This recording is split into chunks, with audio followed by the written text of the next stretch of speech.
अस्सलाम वालेकुम प्यारे बच्चों, आज हम सीखेंगे उर्दू की गिनती। एक, एक, दो, दो, तीन, तीन, चार, चार, पाँच, पाँच, छः, छः,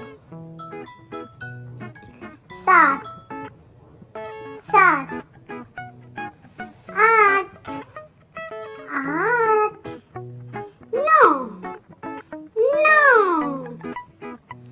दस, दस, होगी मेरी बस।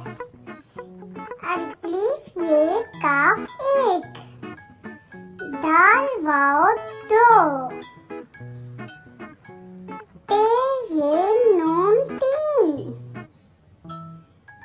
चे अलिफ रे चार, पे अलिफ नून चे पाँच, चे है छः,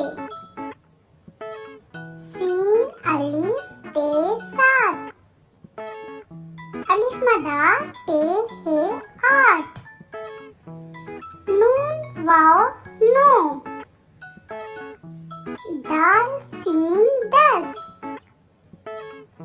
बच्चों इस चैनल को सब्सक्राइब करें। अल्लाह हाफ़िज़।